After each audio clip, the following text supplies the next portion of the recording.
Say hi, Elmer. I'll see you later, Elmer.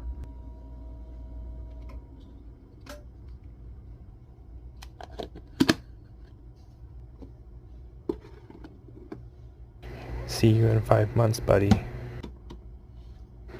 Alright, so after raising my stag beetle Elmer from a larvae for 2 years and painstakingly waiting for him to emerge, why did I just put him in a mini fridge?